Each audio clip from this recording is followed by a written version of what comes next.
Thank you so much for having me here today. I'm glad I'm here and I'm looking forward to seeing and meeting children. But first of all, let me begin to recognize each of you and thanking you for all what you do, for your heroic work that you do every day and what you do for those children. We all know they're here without their families. And I want to thank you for your hard work, your compassion, and your kindness you're giving them in these difficult times. I'm here to learn about your facility, and which I know you house children on a long-term basis. And I also like to ask you how I can help to these children to reunite with their families as quickly as possible. So thank you again for all what you do, and thank you as well. Thank you all for what you do. Thank you very much. And please, if you could say a few words. Absolutely. Again, thank you, Dr. Sansky, Secretary First Lady, thank you for being here. What we'll do now is that everyone around the table here can introduce themselves and give a brief role of what it is that you all do within your agencies. We start with my left here. Yeah, sure. Hi, I'm Brian Harrison. I'm the Deputy Chief of Staff to Secretary Azar at the Department of Health and Human Services. I'm Manuel Padilla Jr. I'm the Chief Patrol Agent for the U.S. Border Patrol. In our role, we're the first that encounter the many unaccompanied children that come into our country. Good morning, my name is Maggie Wynn. I'm a counselor to Secretary Azar, and I work with the program that funds shelters like Uprooting Here. Good morning, my name is Mayra Sanchez. I'm the lead clinician here. We provide all the mental health services and the support while they're in their journey upon the reunification. My name is Palavan Bustamante. I'm the lead case manager here. My role here is in reunification. My name is Marivel Felix. I'm the shelter unit manager, and I take care of the everyday operations with the children. Good morning. I am Beatriz Mejia. I'm the medical care coordinator for Upbringing here in New Hope. We do the health screening for each unique health children. Hello, good morning. My name is Crystal Gonzalez. I'm the lead teacher aide. I make sure to these kids to get the best education we can give them so they can have a successful life. Hello, good morning. My name is Nora Yanis Cavazos. I am with HHS ORR, and I work with the program in reviewing the cases of the children who will be reunified with their family members and sponsors. My name is Jose Gonzalez, and I'm the Field Specialist Supervisor for the Division of Unaccompanied Children Operations. It's nice to meet you. Nice to meet you. Thank you so much. I heard you have like 58 children here. Today we have 55. 55? Yes. Oh, we so, reunified 3. oh, that's awesome. So we're always playing with that number. Oh, that's great. So 3 of them, they already reunite with the families. And those children, how many times they speak with their relatives or families per week, for example? Well, the children are allowed to communicate with their family twice a week. Mm-hmm. They get a 10-minute phone call. But first we have to ensure that the persons that they're contacting, their families, are indeed their families. So there is a process. We have to follow all of our policies and regulations and make sure that we positively identify that the persons that they're communicating with are indeed their family. And that could be through verification of birth certificates, photo identification, but they do communicate weekly with their families. So when the children come here, what kind of stage, physical and mental stage they come here? Are they distraught? So what you would say, the percentage, how they come here? Well, The clinician. Okay, so usually the great majority are Guatemalan. It's a higher percentage rate. Usually when they get here, they're very distraught in the sense that they don't know where they're at. They're thinking they're going to continue in the process of just the processing them. And when they see the environment and they see the other kids and they see the art, they start relaxing. So the first 24 hours are crucial for us. Making sure that we got them the basic needs, showers, clothing, food, and before we even start the assessment. And within those 24 hours, our unit shelter managers in charge of, doing a brief update as to what's going on with them. That way we can address it immediately. And then eventually every department takes a turn to be able to further assess the needs of the kiddos. So it's a process. It's a process. Yes. Yes. But I heard they're very happy and they love to study. Absolutely. They love to go to school. Absolutely. Again, when the children first get here, it is a process. They go through an orientation. They go through a 24-hour initial intake. So this is where we get as much information as we possibly can from the children, again, to assess and make sure that we're not missing anything. If there's an immediate medical need, that is immediately addressed. If there's an immediate mental health issue or that needs to be addressed, we bring in our clinicians, and then we take it from there. After they do an orientation, they go through several orientations.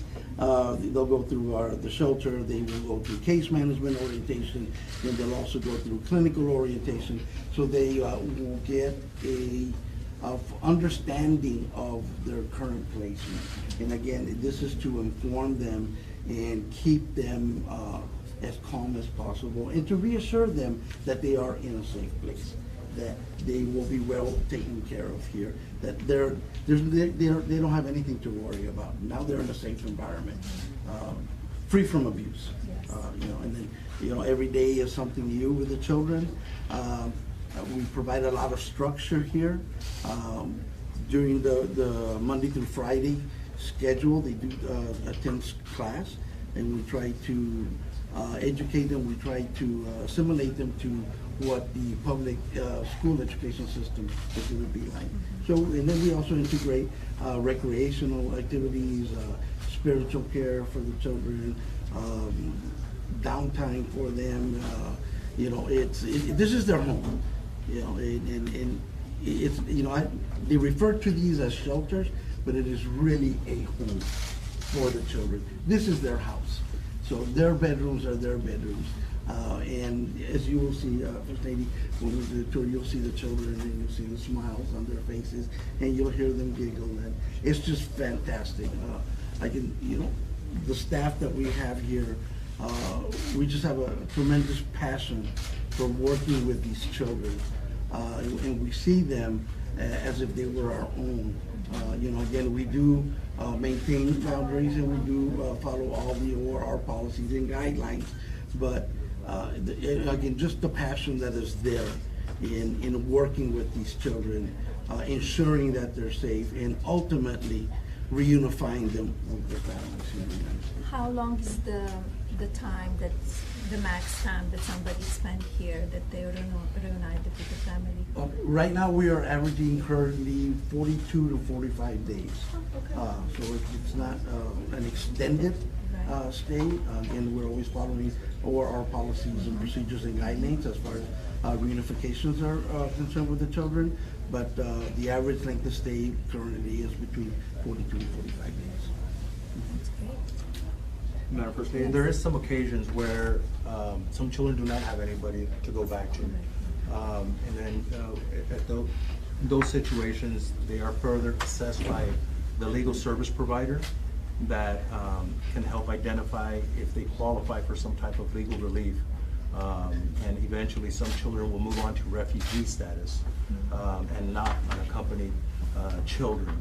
And again, it's few and far between, but we do have that process where, some children do not have anybody to go to, whose families have been killed, murdered in just different, very tragic situations. And hopefully when you get to speak some of the children, to a couple of the children today, you'll see that there's not hope for them to go back to a country that they're leaving. So we get a broad spectrum. We have kids that come into custody and are reunified rather quickly if everything is in order.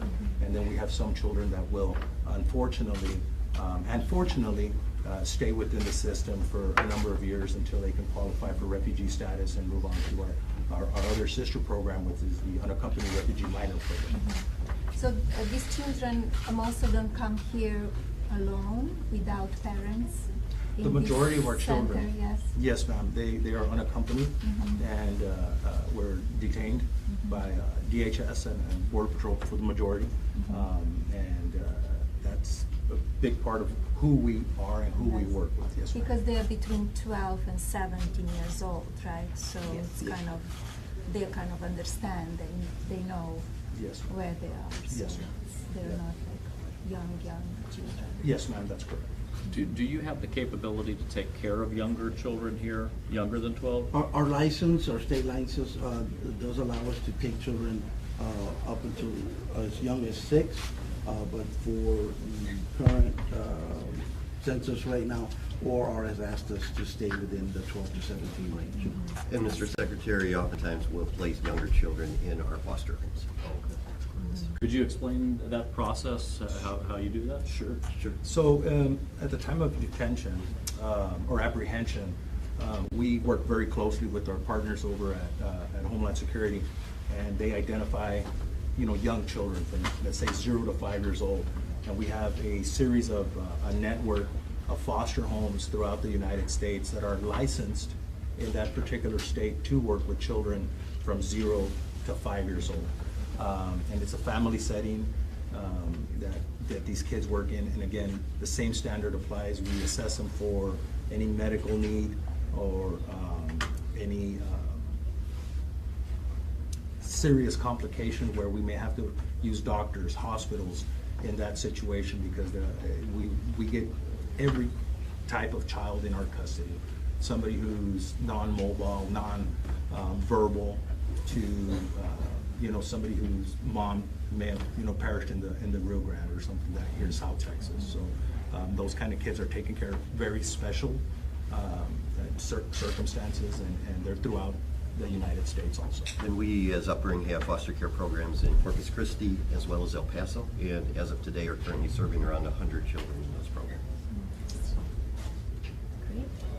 Thank you so much. I'm looking forward to meeting children and tour the facility. So thank you very much again for all what you do. Thank you. This is your artwork with your team. They put up in their doors.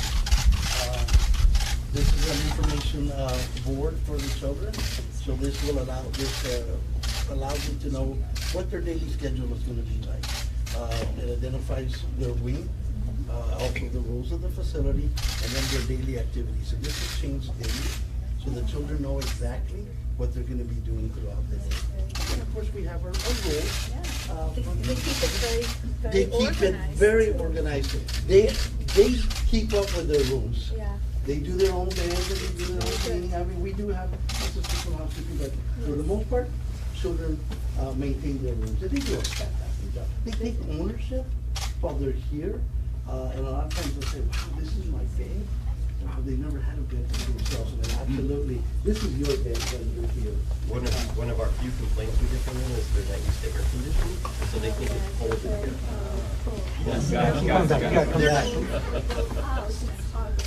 Things we don't think about. Absolutely. Kids, get And some they more make artwork. us art? This is their flag, their country.